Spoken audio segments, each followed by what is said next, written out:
Bismillahirrahmanirrahim. Alhamdulillahirabbil alamin wassalatu wassalamu ala asyrafil anbiya wal mursalin sayyidina maulana Muhammadin wa ala alihi wa ashabihi ajmain. Qala al-musannif rahimahullah wa nafa'ana bi ulumihi fid dharain amin. Yang ke-10 adab-adab tidur. Aturan-aturan atau tata cara guring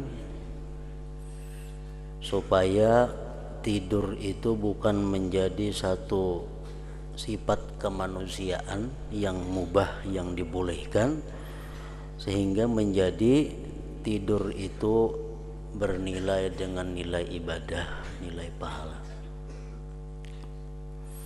Orang yang guring atau tidur dengan beradab seperti di bawah ini, maka guringnya itu mendapat pahala.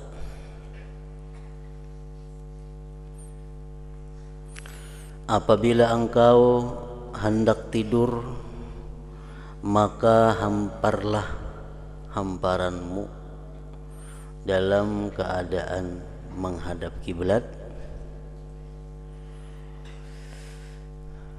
dan tidurlah dalam keadaan mengiringkan badan ke sebelah kanan seperti berbaringnya orang mati di liang lahat.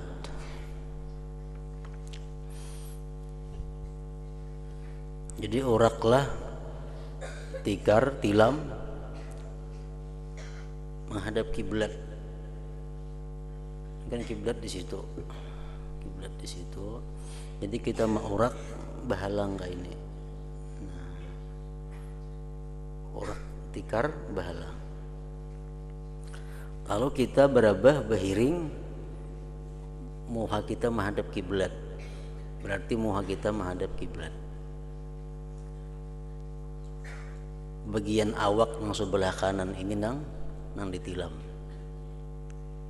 Nah, kayak itu maksudnya orang guring menghadap kiblat itu kayak itu.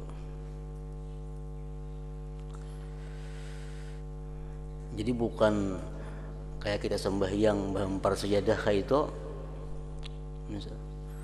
Mempar sajadah bakal kiblat kepala situ batis ke sini itu lain kayak itu maksudnya.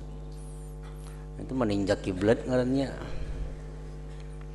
Nah, jadi menghadap kiblat itu, guring menghadap kiblat itu adalah orang nang guring bahalang kiblat. Nah, jadi urak tikar bahalang lalu bahiring sehingga muha kita pas ke arah kiblat. Muha dan bagian muka awak seluruhnya menghadap kiblat. Persis seperti orang mati di liang lahat. Itu.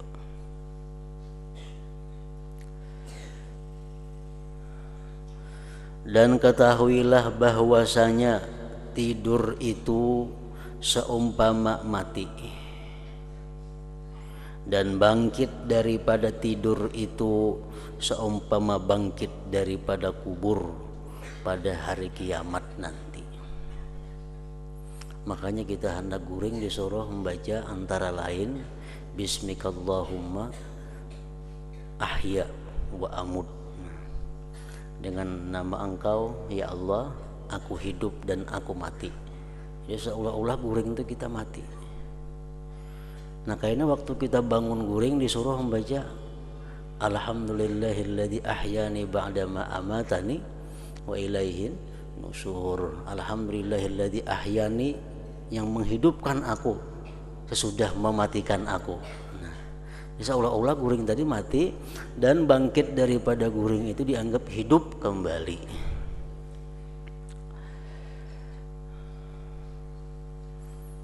Seumpama bangkit daripada kubur pada hari kiamat nanti.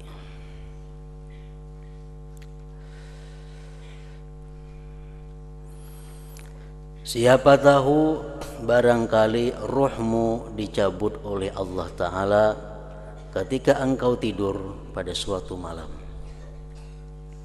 Oleh karena itu, bersedialah engkau untuk menemui Tuhanmu dengan engkau tidur di dalam keadaan suci dan wasiatmu ada tersimpan di bawah bantalmu.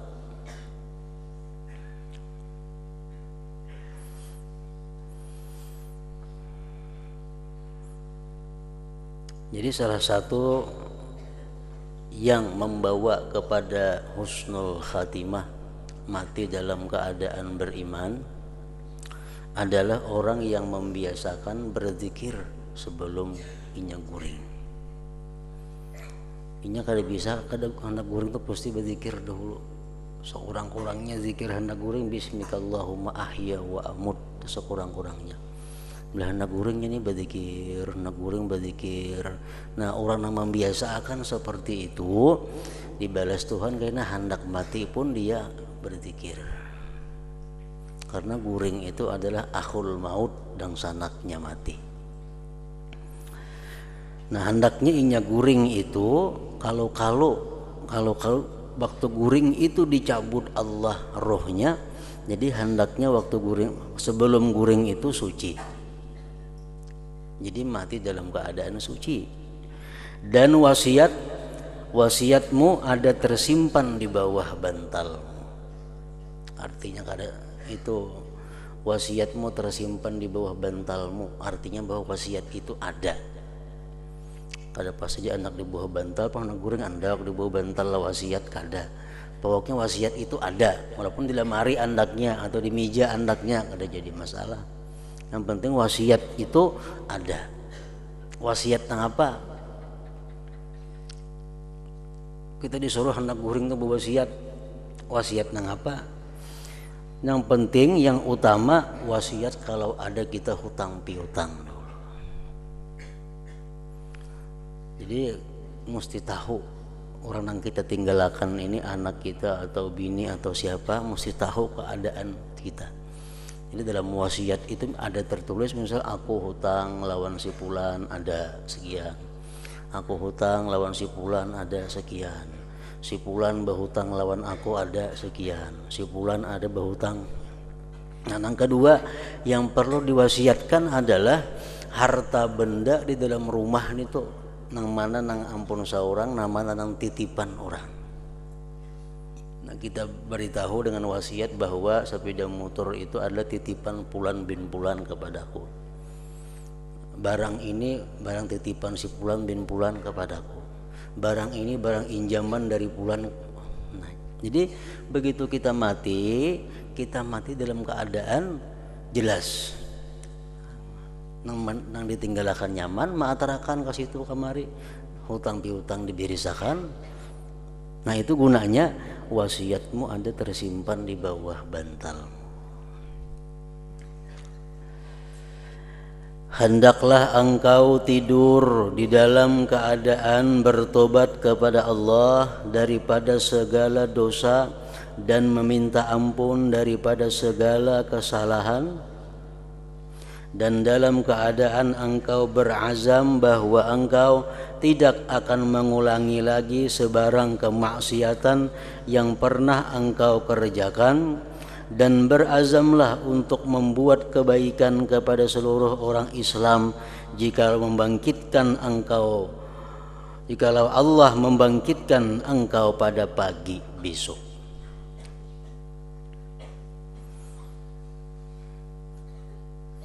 Tobat sebelum guring, minta ampun kepada Allah, bercita-cita kada akan mengulangi kemaksiatan lagi kena bangun guring, dan bercita-cita akan berbuat baik kepada makhluk Allah Subhanahu wa taala bila mana kayaknya dibangunkan daripada guringnya.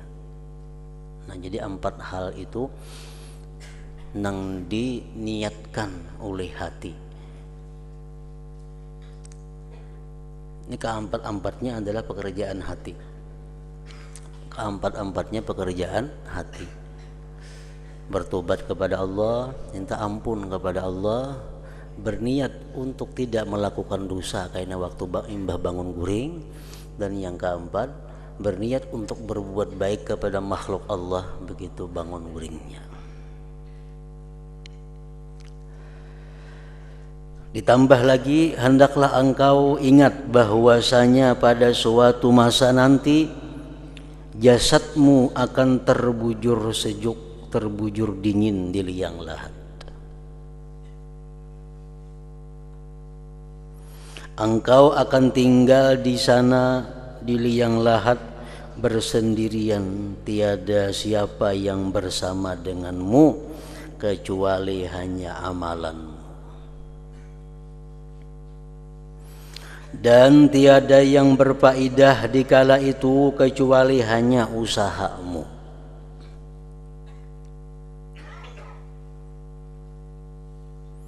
Di dalam kubur yang berfaedah hanya adalah usaha kita, amalan kita di dalam dunia.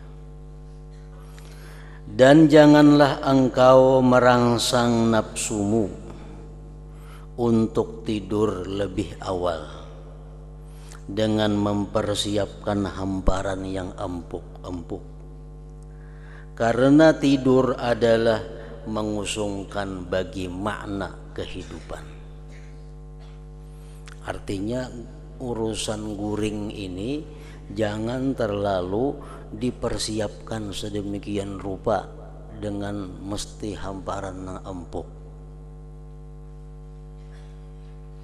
Sebab apa? Sebab guring itu adalah merupakan kekusungan dalam kehidupan.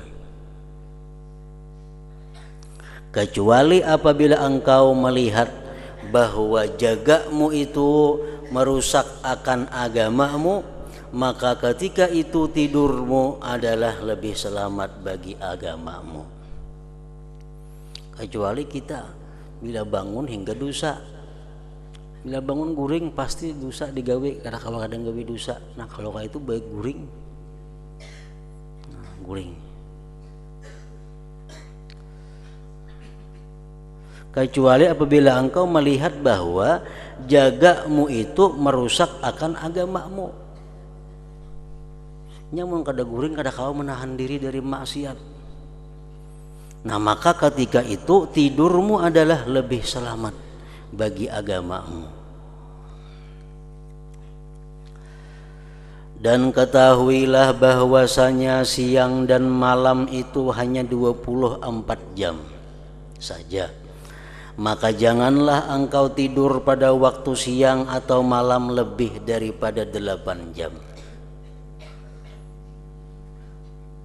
Jadi dalam 24 jam itu jangan lebih untuk urusan guring 8 jam. Karena jikalau engkau berumur 60 tahun, maka memadaklah engkau telah mensia-siakan daripada umurmu itu sebanyak 20 tahun. Sepertiga kan? Sepertiga. Jadi kalau kita guring 8 jam sehari, kita diberi Allah umur 60 tahun, di total berarti guring kita dalam dunia adalah 20 tahun. 40 tahun hanya kita hidup sebenarnya. 40 tahun aja umur kita nang bujur-bujur umur, 20 tahunnya habis dimakan guring.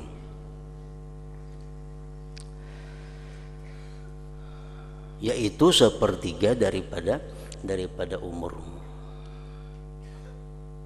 Berapa umur? 30 umpamanya.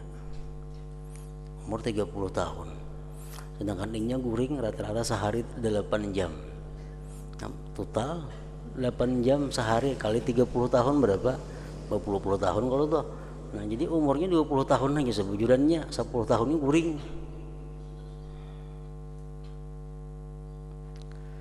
Nah, jadi daripada banyaknya guring di dalam umur kita ini mencapai sepertiga daripada umur, sayang kalau guring itu sia-sia. Sayang kalau guring itu kada jadi pahala. Sayang guring itu kalau kada jadi bernilai apa-apa. Nah supaya guring kita yang sekian banyak dalam umur kita sepertiga itu, supaya guring kita menjadi pahala. Nah, diperlukan tadi adab guring. Maka itu diulahkan oleh para ulama aturan-aturan guring supaya guring itu ada faidah kembali kepada diri kita. Bukan hanya guring itu untuk kesehatan jasmani, tetapi dengan adanya guring itu beraturan, guring pun menjadi kesehatan lawan rohani kita.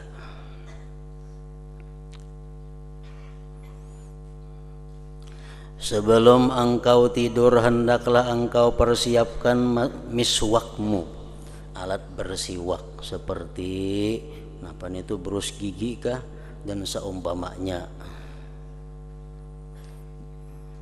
Ini sebelum guring kita sudah ada persiapan, sikat gigi ada, sudah ada udul ada, siwak ada, dan engkau siapkan air untuk engkau bersuci. Sebelum guring sudah ada isi banyu supaya bangun guring kini ada banyu untuk bersuci. Dan berazamlah, bercita-citalah ketika hendak tidur itu untuk engkau bangkit di tengah malam atau sekurang-kurangnya di akhir malam sebelum waktu subuh. Jadi kita mulai guring itu sudah berencana, kayaknya aku jam 3 bangun. Jangan guring itu karena ada niat hendak bangun jam berapa seguring-guringnya. Nah, begitu kita hendak guring, kita sudah ada rencana bahwa kena aku bangun jam 4. Maka sekurang-kurangnya di akhir malam sebelum waktu subuh. Karena 2 rakaat di tengah malam itu merupakan satu perbendaharaan daripada perbendaharaan kebaikan. Maka hendaklah engkau membanyakkan perbendaharaanmu untuk menghadapi hari kepakiranmu. Dan harta benda dunia sedikit pun tidak akan berguna bagimu apabila engkau telah mati. Dan baca olehmu ketika hendak tidur akan doa. Nah, bila kita baca doa ini, kita hayati maknanya doa nang hendak guring ini, itu sudah mencakup semuaan nang adab-adab hendak guring tadi. Bila kita baca doa di bawah ini, hendak guring dengan penghayatan, mengerti nang kita baca nih, dihayati, nah berarti kita sudah guring berzikir, hendak guring berniat kebaikan, imbah guring berniat kebaikan, semuaan cukup dalam doa ini. Dan baca olehmu ketika hendak tidur akan doa, Bismika Rabbi wada'tu jambi wa bismika arfa'uhu Faghfirli dambi Allahumma kini adzabaka yauma tab'atsu ibadak. Artinya, ya Allah, dengan namamu aku letakkan lambungku ini, dan dengan namamu pula aku akan mengangkatnya. Maka ampunilah dosa-dosaku. Ya Allah, jauhkanlah aku daripada siksaanmu di hari engkau membangkitkan hamba-hambamu. Allahumma bismika ahya wa amut wa a'udzu bika Allahumma min syarri kulli dzar wa min syarri kulli dabbatin anta akhidun binasiyatiha inna rabbi ala siratim mustaqim. Ya Allah, dengan namamu aku hidup dan dengan namamu aku mati. Aku berlindung denganmu daripada kejahatan segala yang mempunyai kejahatan dan daripada kejahatan segala makhluk yang melata di atas muka bumi ini, yang engkau menguasai ubun-ubunnya. Sesungguhnya Tuhanku adalah di atas jalan yang lurus. Allahumma antal awwalu falaisa qablaka syai' wa antal akhiru falaisa ba'daka syai' wa antal zahiru falaisa fawqaka syai' wa antal batin falaisa dunaka syai'. Ya Allah, engkaulah yang permulaan maka tidak ada sesuatu sebelummu, dan engkaulah yang akhir maka tidak sesuatu selepasmu, dan engkaulah yang zahir maka tidak ada sesuatu di atasmu, dan engkaulah yang batin maka tidak ada sesuatu di bawahmu atau di dalammu. Allahumma anta khalaqta nafsi wa anta tawaffaha laha mamatuha wa mahyaha in amattaha faghfir laha wa in ahyaitaha fahfazha bima tahfazu bihi ibadakas salihin. Allahumma inni as'aluka al-afwa wal afiyah. Ya Allah, Engkaulah yang menciptakan diriku dan Engkau pula yang berkuasa mematikannya. Maka terserahlah kepadamu untuk jikalau Engkau mau mematikannya, maka ampunkanlah baginya. Dan jika Engkau mau menghidupkannya, maka peliharalah akan dia seperti Engkau memelihara hamba-hambamu yang saleh. Ya Allah, aku memohon kepadamu, aku memohon akan Dikau akan kemaafan dan keapiatan.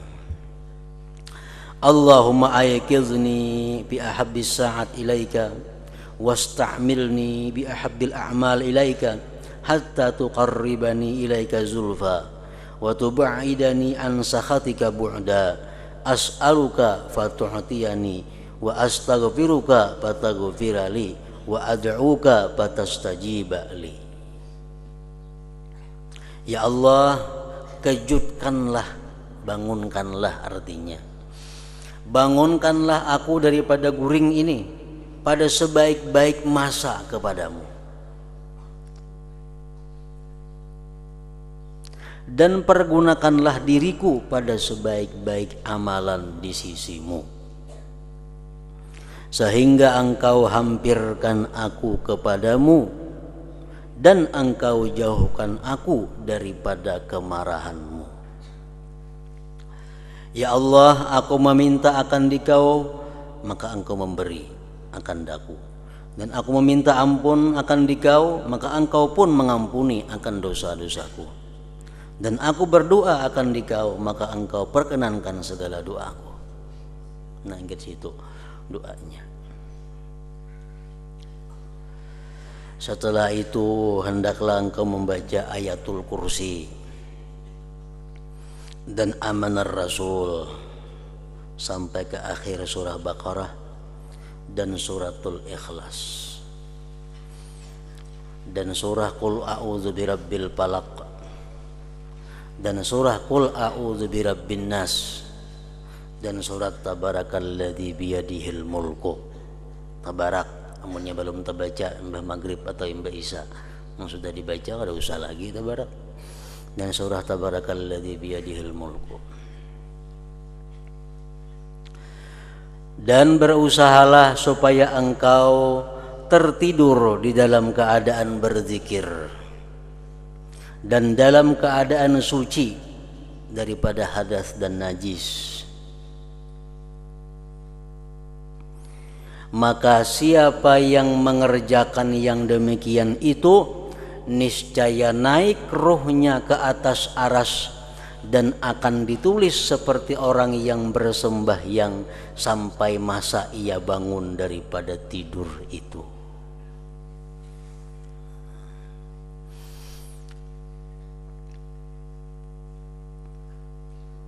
Walaupun lain doa nang tadi yang umpamanya dibaca,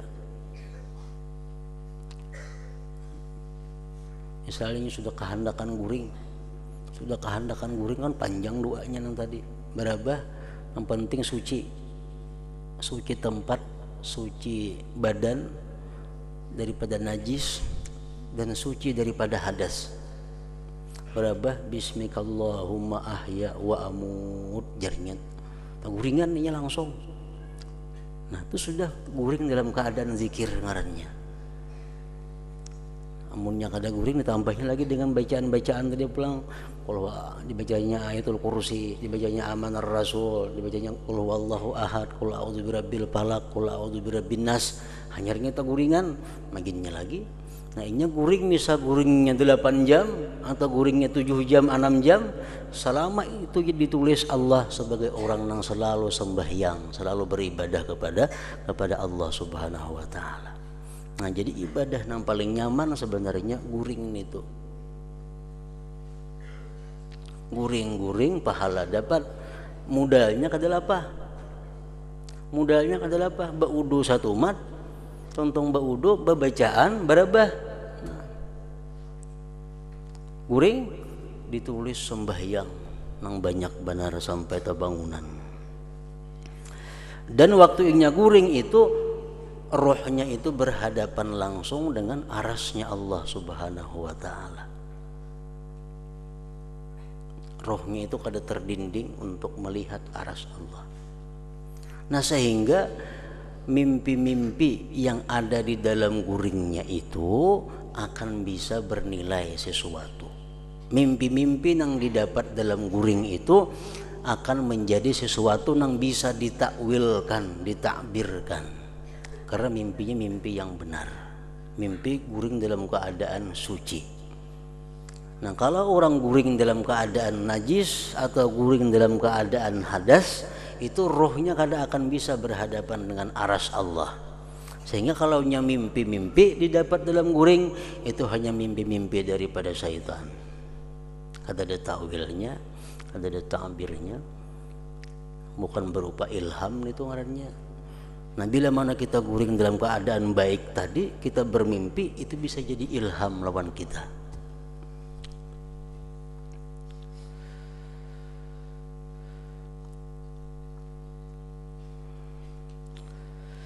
Maka siapa yang mengerjakan yang demikian itu niscaya naik rohnya ke atas aras dan akan ditulis seperti orang yang bersembahyang sampai masa ia bangun daripada tidur itu. Jadi mau kita guring 8 jam sehari, 8 jam kita sembahyang artinya. Kada pagatan 8 jam sembahyang. Sekalinya guring bebacaan. Apabila engkau bangun daripada tidur, maka kerjakanlah seperti apa yang telah disebutkan sebelum ini dan kekali olehmu mengikuti tertib amalan yang telah disebutkan ini sehingga sampai ke akhir hayatmu.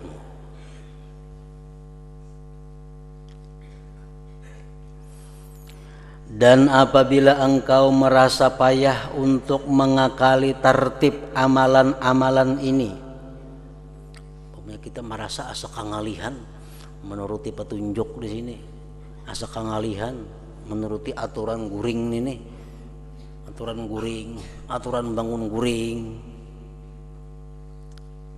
Bila engkau merasa payah untuk mengekali tertib amalan-amalan ini, maka bersabarlah engkau.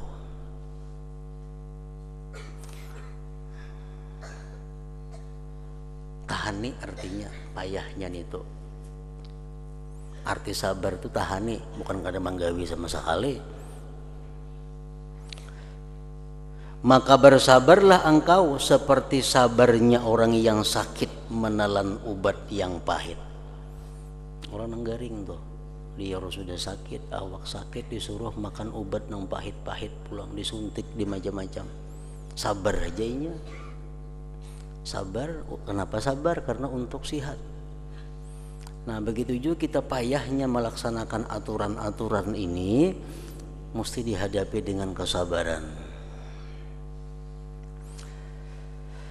Karena mengharapkan sembuh.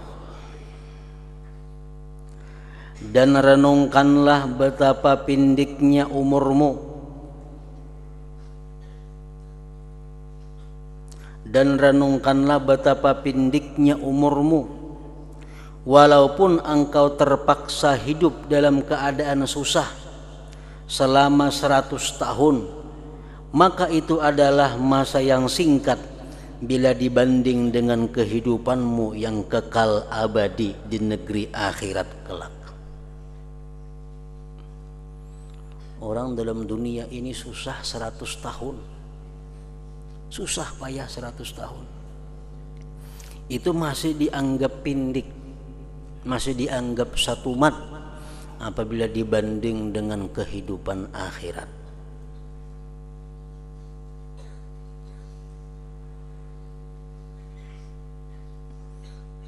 Jadi kesusahan-kesusahan yang di dalam dunia ini walaupun 100 tahun, 1000 tahun kita rasakan, itu akan hilang begitu kita diperlihatkan oleh Allah Subhanahu wa ta'ala surga itu sekejap mata.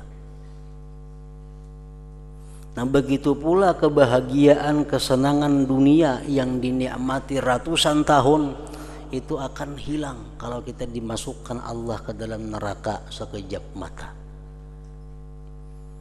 Dalam pengertian sebuah hadis disebutkan bahwa didatangkan kepada Allah Subhanahu wa ta'ala orang yang sepanjang umurnya hidupnya selalu menderita. Di hari kiamat dihadirkan di hadapan Allah orang yang mulai lahir sampai mati kada bahagianya, terus menderita hidupnya, menderita keuangan, menderita kesehatan, semua kan sakit orang ini hidup, dihadirkan di hadapan Allah. Ujar Tuhan, orang tersebut, wahai malaikat, masukkan ke dalam surga sekejap, kemudian hadirkan lagi ke sini. Dibawa malaikat orang yang menderita seumuran tadi ke surga, sekejap mata akan pulang ke hadapan Allah. Ditanya oleh Tuhan, wahai Fulan bin Fulan, pernah ikam sakit hidup di dalam dunia? Kada pernah ya Allah. Padahal seumuran hidup menderita. Cuma hanya sekejap mata dimasukkan ke dalam surga, sudah kada ingat lagi penderitaan yang sepanjang masa di dalam dunia itu. Kemudian dihadirkan lagi orang yang sepanjang mata hidupnya penuh dengan kesenangan, kebahagiaan, mulai imbah lahir sampai mati. Orang sakit gigi aja kada biasa, sihat sepanjang masa, rezeki berlimpah luas sepanjang masa, apa yang hendak ada dalam dunia. Dihadirkan di hadapan Allah, ya Tuhan, wahai malaikat, orang ini bawa ke dalam neraka sekejap mata, hanya suruh bulik ke sini kena. Dibawa orang tadi ke dalam neraka, sekejap mata dikembalikan ke hadapan Allah. Ditanya oleh Allah, wahai Fulan, nikmat apa yang pernah kuberikan dalam dunia kepada engkau? Tidak ada nikmat ya Allah.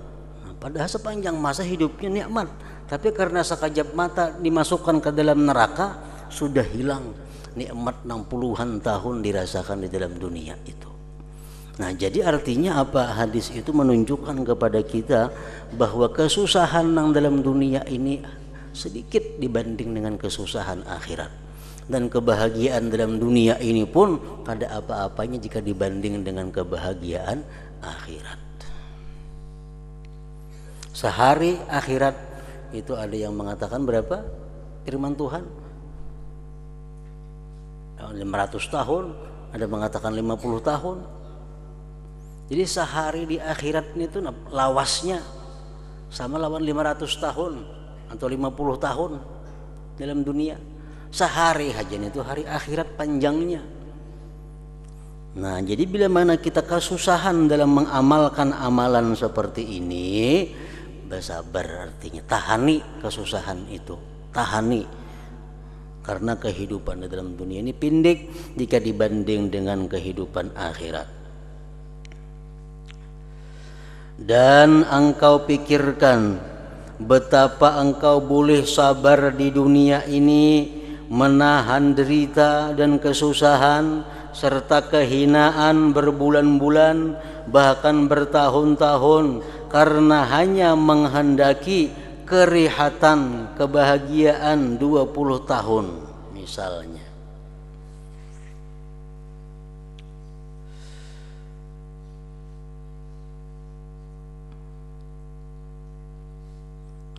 Dan engkau pikirkan betapa engkau boleh sabar di dunia ini, menahan derita dan kesusahan serta kehinaan berbulan-bulan bahkan bertahun-tahun karena hanya menghendaki kesenangan 20 tahun. Banyak orang yang dalam dunia ini hakun hidup menderita setahun, asal imbah itunya bahagia. Banyak orang hidup dalam dunia susah payah bekerja siang malam untuk mencapai kesenangan, kebahagiaan di tahun berikutnya. Kita ambil contoh misalnya tentara. Nah, tentara orang hendak di tentara tuh kada gampang. Disuruh betajun di lumpur, disuruh beti harap di padang licak, merayap segala macam, naik pohon turun pohon, nyawa taruhannya. Bertahun-tahunnya latihan macam itu tentara itu, hanyar kawa jadi tentara. Nah, bertahun-tahunnya menderita hakun aja hanya untuk mencapai kesenangan nang satuman. Nah, paling-paling kayaknya 40 tahun pensiun ampi lagi. Nah, hakun susah luar biasa. Dan engkau pikirkan betapa boleh sabar di dunia ini, menahan derita dan kesusahan kita, kebahagiaan berbulan-bulan bahkan bertahun-tahun, karena hanya menghendaki kerehatan 20 tahun. Ada orang berdagang ke daerah Samarinda situ, membawa nang dibawa apa? Nang dibawa hayam, kutak-kutak membawa hayam, membawa buah-buahan, membawa ayam, membawa sebagainya, masukkan ke dalam truk. Nah ampun barang guring di atas truk, nah digahayam, dihigahayamnya guring dalam motor truk. Berapa jam sampai ke Samarinda? Berpuluh-puluh jam. Paling-paling keuntungannya 1 juta. Menyembah ujung habis semuaan itu. 1 juta rupiah dihabiskan berapa hari tahan. Tapi nya hakun menderita 10 jam itu. Guring bakawan hayam di atas motor truk macam-macam. Nah orang untuk mencari kebahagiaan dunia hakun macam itu. Padahal berujung 1 juta berapa hari dah habis duitnya. Nah makanya ujar Sayyidina Ali karramallahu wajhah mengatakan, andainya manusia itu mencari surga sebagaimana dia cangkalnya rajinnya mencari dunia, niscaya surga itu pasti dimilikinya. Andai kata kita hendak lawan surga, kapingin lawan surga sebagaimana kita kapinginnya lawan dunia, niscaya surga itu jadi milik kita. Kita mencari surga tapi kadang mau lapah. Tapi kalau kita mencari dunia hakun aja lapah. Nah jakanya dibalik kita mencari surga, lapahnya kaca mencari dunia, dapat kita surga itu, dapat kita. Andai kata manusia itu takut dengan neraka sebagaimana takutnya manusia akan kepakiran, kemiskinan, niscaya mereka terhindar dari api neraka. Andai kata manusia takut dengan kemiskinan, dengan kemelaratan sebagai itu takutnya neraka, niscaya mereka terhindar daripada masuk neraka itu.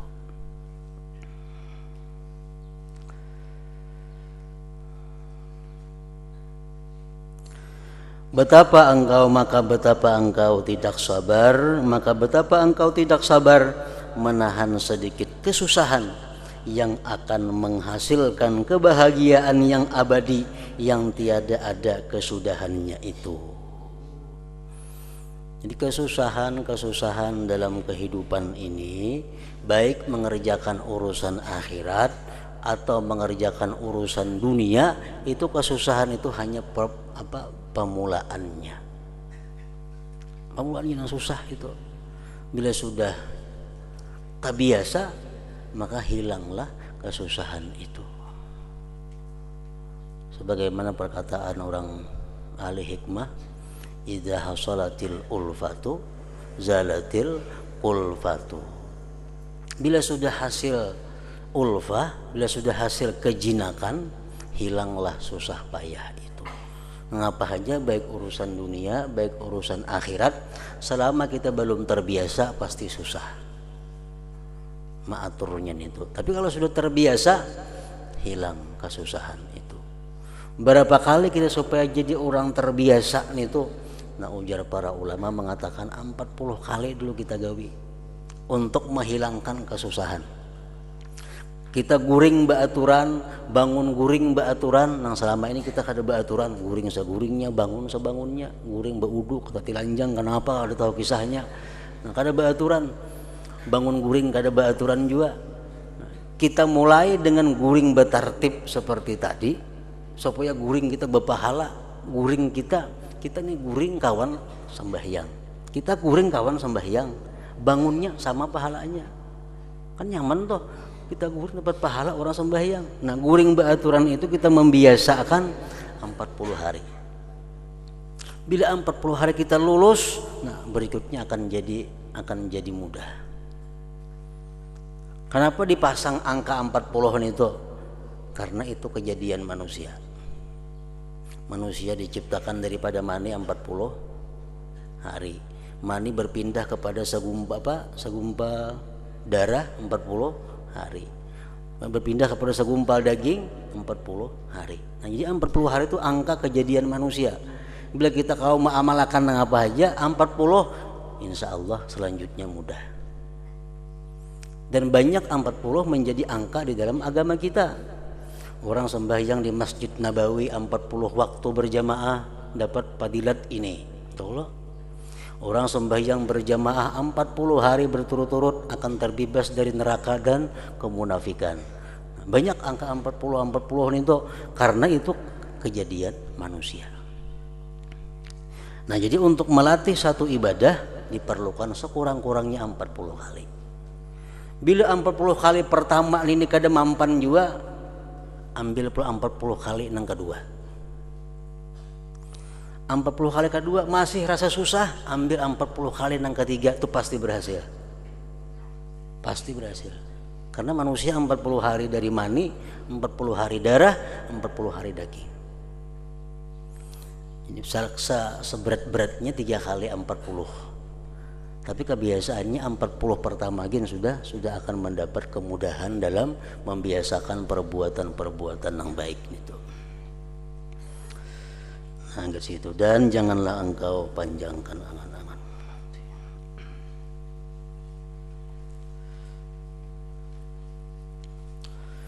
Ila hadratin Nabi sallallahu alaihi wasallam al-Fatihah.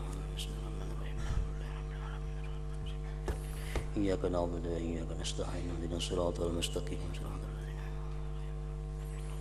بسم الله الرحمن الرحيم الحمد لله رب العالمين وصلى وسلم على سيدنا محمد وآله وصحبه أجمعين اللهم اغفر لنا ما أخطأنا وما تعمدنا وما أسررنا وما أعلنا وما أسرفنا وما أنت أعلم به منا أنت المقدم وأنت المؤخر لا إله إلا أنت اللهم انفعنا بما علمتنا وعلمنا ما ينفعنا وزدنا فهما وعلما وعملا وهدى وتوفيقا برحمتك يا أرحم الراحمين صلى الله على سيدنا وحبيبنا محمد وآله وسلم الحمد لله.